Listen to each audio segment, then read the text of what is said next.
श्री स्वामी समर्थ श्री स्वामी चरित्र सारामृत पारायण 108 पारायणाची मांडणी केलेली आहे। फळ, खडी साखर, पाण्याचा गडवा, एक नारळ ठेवलेला आहे, दिवा लावलेला आहे, अगरबत्ती, रांगोळी काढून ही अशा प्रकारे मी पारायणाची मांडणी केलेली आहे। नमस्कार।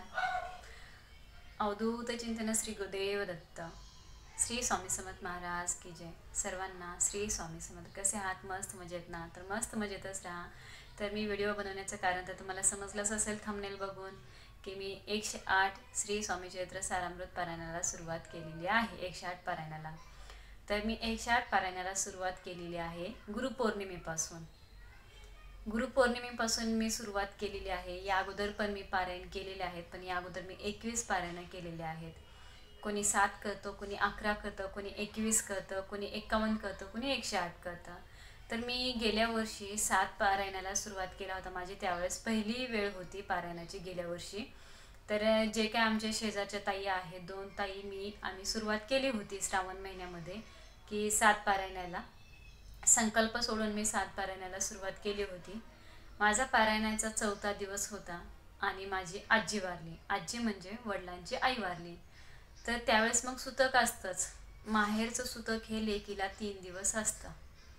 मग ते 3 दिवसाचं सुतक मला पडलं, त्याच्यामुळं मग माझं खंडन झालं पारायणाला। मग मी माहेरून आल्यानंतर मग मी आमच्या इथलं जे केंद्र आहे जवळचं, केंद्रामधल्या प्रश्नोत्तर विभागातले जे दादा आहेत त्या दादांना मी विचारलं की दादा, मी संकल्प सोडून 7 पारायणाला सुरुवात केली होती, तर माझी आजी वारली, त्याच्यामुळे मग माझं खंडन पडलं, मग मी आता काय करू? तर ते दादा मला म्हटले की तुम्ही 7 पारायणाला सुरुवात केली होती, पण तुम्ही आता 7 न करता, 11 न करता 21 पारायण करा। 21 पारायण म्हणजे खंडन पडता मी ते 21 पारायण केले। परंतु ते कसं करायचं? 21 पारायण म्हणजे काय?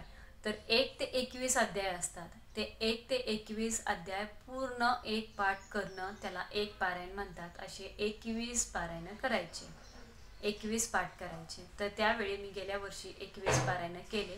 श्री स्वामी चरित्र सारामृत पोथी असेल तर त्यांनी हे नक्की पारायण करायला सुरुवात करा। ही जी पोथी आहे श्री स्वामी चरित्र सारामृताची, ही आपल्या आयुष्याचं सोनं करणारी पोथी आहे। ही श्री स्वामी चरित्र सारामृतची पोथी, हा जो ग्रंथ आहे हा आपल्या आयुष्याचं सोनं करणारा ग्रंथ आहे। तर हा ग्रंथ या ग्रंथामध्ये 1 ते 21 अध्याय असतात। हे आपल्याला पूर्ण पठण करायचे असतात एका बैठकीमध्ये। 1 ते 21 अध्याय आपल्याला पूर्ण पठण करायचे एका बैठकीमध्ये। तर जर होत नसेल, कोणाची लहान मुलं असतील, कामामुळे होत नसेल एका बैठकीमध्ये, तर तुम्ही 10 किंवा 11 अध्याय एका बैठकीमध्ये वाचू शकतात, पठण करू शकता। त्याच्यानंतर ना मग वेळ भेटेल तेव्हा राहिलेले अध्याय वाचू शकता। परंतु एका दिवसामध्ये एक पारायण कंप्लीट करायचं आहे।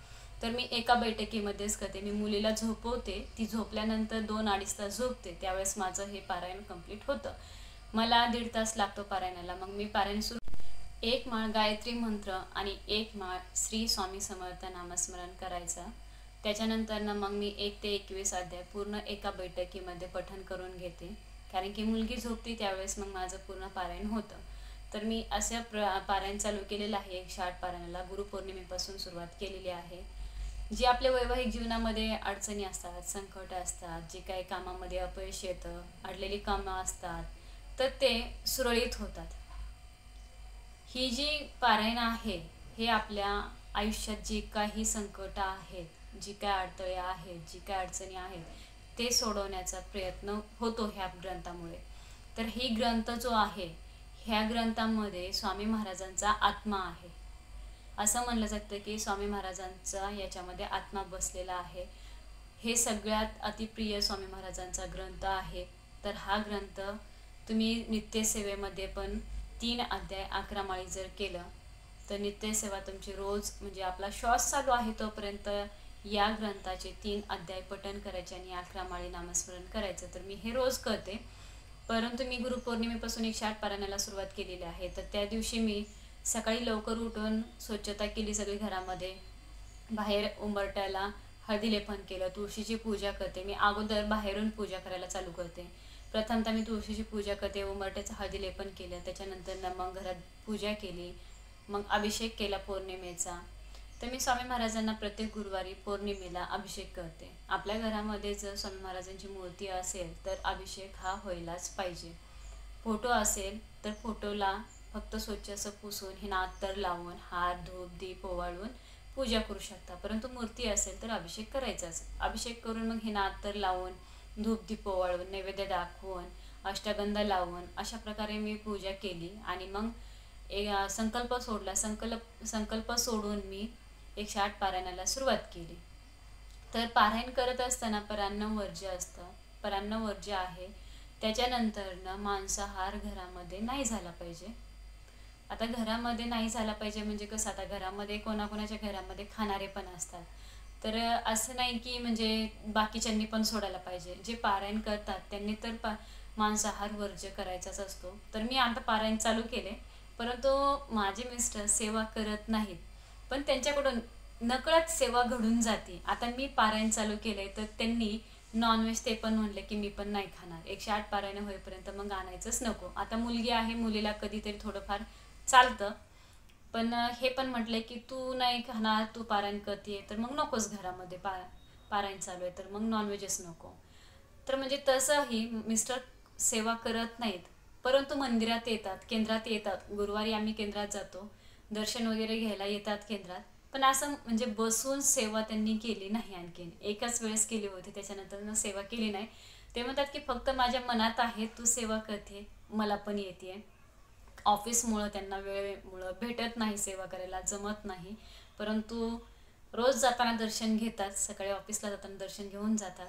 तर त्यांनी तसं म्हणजे त्यांच्याकडून पण तेवढी सेवा होती आहे की मी पारायण चालू केले तर त्यांनी पण नॉनव्हेज सोडलं आहे की नाही आणायचं म्हटलं. घरात 108 पारायण होईपर्यंत नॉनव्हेज आणायचं नको. तर नॉनव्हेज हे वर्ज्य करायचं आहे 108 पारायणाला. तर पारायण करत असताना आपण संकल्प सोडून पारायण करत असताना नॉनव्हेज वर्ज्य करायचंच आहे. आणि याच्यासाठी काय ब्रह्मचर्य पाळण्याची काही गरज नाही आहे. परान्न पाळायचं आहे. बाहेरगावी कुठं जायचं नाही. जर तुम्हाला एमर्जन्सी जावंच लागलं तर सकाळी सकाळी लवकर उठून मग तुम्ही पारायण करून जाऊ शकता, काही कामानिमित्त बाहेर जायचं असेल तर. तर मी अशा प्रकारे 108 पारायणाला सुरुवात केलेली आहे. आता जे स्वामी भक्त आहेत ताई दादा, ते आता श्रावण महिन्यानिमित्त श्रावणामध्ये पारायणाला सुरुवात करतीलच. कोणी गुरुचरित्र पारायण करतं, कोणी स्वामीचरित्र सारामृतचं पारायण करतं. तर मी स्वामीचरित्र सारामृतचं पारायण चालू केलेलं असल्यामुळं आता मला दुसरी सेवा करायला जमणार नाही. कारण की मला आता गुरुचरित्र पारायण पण करायला त्याच्यासाठी खूप नियम अटी आहेत आणि माझी लहान मुलगी असल्यामुळं मला तेवढं होणार नाही. म्हणून मी आपलं हे स्वामीचरित्र सारामृतचं पारायण करते, जे की आयुष्याचं सोनं करणारा हा ग्रंथ आहे. तर मी अशा प्रकारे पारायणाला सुरुवात केलेली आहे. जे काय माझ्याकडून चुकून शब्द एखादा आला असेल तर माफ करा.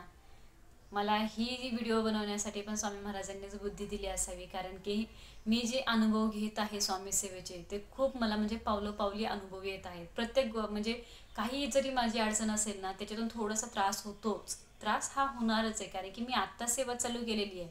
मी सेवा चालू करून 3 वर्ष झालेली आहेत. 3-4 वर्ष झाले मी सेवा चालू केली आहे. परंतु या अगोदरचं माझे जे काही कर्म होते, जे काय आहे ते मला थोडा तरी त्रास होणारच आहे. इथून पुढचं जे काही माझं आयुष्य असणार आहे ते आयुष्य माझं चांगलं होणार आहे. याच्यासाठी मी सेवा करते की मला स्वामी महाराजांच्या सेवेचा खूप अनुभव आलेला आहे. आणि मला एवढी आवड लागलेली आहे स्वामी सेवेची की खूप आवड झालेली आहे मला, की स्वामी सेवा नाही केली ना तर मला म्हणजे असं दिवस व्यवस्थित वाटतच नाही, काहीतरी काम राहिल्यासारखं वाटतं मला. तर मी सेवेला सुरुवात केलेली आहे 4 वर्षापासून, लॉकडाऊनपासून सेवा सुरू केलेली आहे. तर जे कोणी नवीन असतील त्यांनी पण चॅनलला सबस्क्राईब करा. व्हिडिओ आवडल्यास लाईक शेअर करा. सर्वांना धन्यवाद.